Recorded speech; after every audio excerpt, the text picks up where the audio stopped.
قرآن کی برکت ہے، عالم دین کی برکت ہے کہ جو اس مدرسے کو آباد کیے ہوئے ہیں، آپ کے بچوں کے عقیدے کو درست کر رہے ہیں۔ آپ عزم کیجئے، ارادہ کیجئے کہ انشاءاللہ ہم قاری قرآن، حافظ قرآن کو اپنی سینے سے لگائیں گے۔ اگرچہ اس لاک ڈاؤن کے اندر بہت برا سلوک کیا گیا، معاف کرنا، گستاخی کی معافی کے ساتھ کہہ رہا ہوں، تنبیہ کے طور پر کہہ رہا ہوں، کہیں آنے والے وقت میں اگر ایسے حالات آ جائیں اس کی آگاہی کے لیے کہہ رہا ہوں۔ اے میرے بھائیوں، آپ نے سنا ہوگا بہت سے ائمہ مساجد میں کام کرنے والے لاک ڈاؤن کے اندر ان کا استعفیٰ کر دیا گیا۔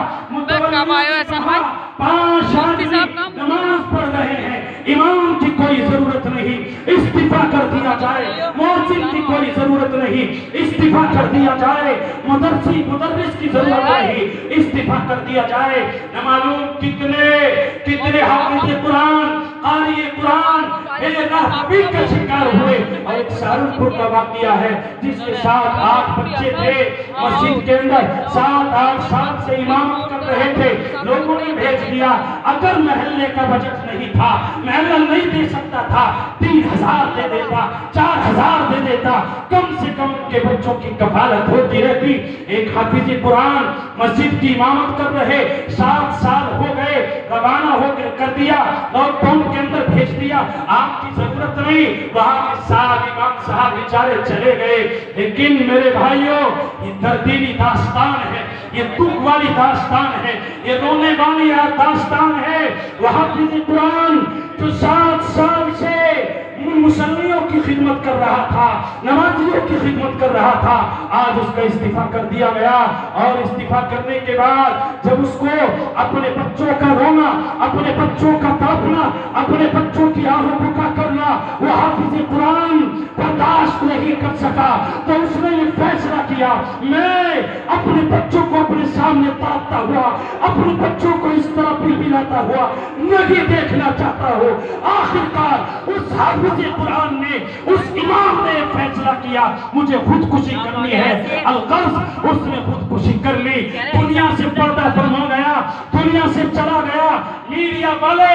اس کے گھر پر پہنچ جاتے ہیں، تحقیق کرتے ہیں، معلوم کرتے ہیں کہ خودکشی کیوں کی گئی ہے۔ میرے بھائیوں، آپ نے سنا ہوگا اخبارات کی زینت یہ واقعہ بنا ہے، اخبارات کے اندر یہ واقعہ آیا ہے، اور آپ نے بھی سنا ہوگا آخرکار وہ حافظ قرآن جن کے مقتدیوں نے ان کا استعفیٰ کر دیا تھا، بیچارے حافظ قرآن نے دنیا سے ہاتھ دھو لیا۔ اس کو یہ پسند نہیں تھا کہ میں بچوں کے رونے اور اپنی بیوی کے تڑپنے کو دیکھ سکوں، اور وہ اس چیز کو بھی گوارا اس وقت میں نہیں کر پایا کہ کسی کی مزدوری کرو، بھٹے پر جاؤ، اینٹ کی نکاسی کرو یا کوئی دوسرے کام کرو، اور معاف کیجئے مجھے کہنے دیجئے، خدا کی قسم بہت سے حافظ قرآن میں نے اپنی آنکھوں سے دیکھے ہیں کہ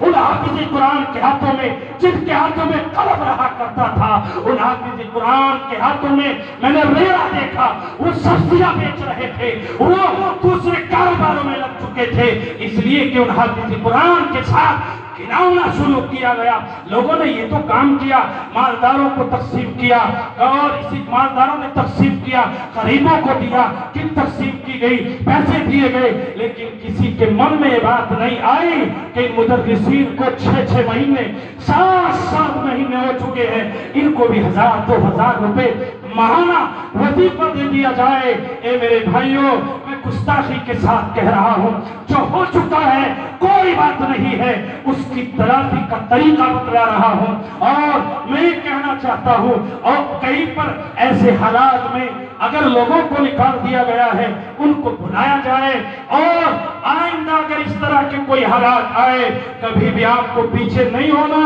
ان سے کہہ دینا، امام صاحب سے، مدرس سے کہہ دینا، اگر اس چودھری کے گھر میں، اگر اس قریشی کے گھر میں، اگر اس ذمہ دار کے گھر میں، اگر اس متولی کے گھر میں ایک روٹی بنے گی، اے حافظ قرآن، آدھی روٹی تجھے دوں گا، آدھی روٹی اپنے پیٹ کے اندر ڈالوں گا، اور اگر میرے گھر میں 2 چپاتیاں بنتی ہیں، ایک تجھے دوں گا اور ایک میں خود استعمال کروں گا، تیرے ساتھ میں یہ سلوک، تیرے ساتھ یہ برتاؤ نہیں کروں گا۔ آپ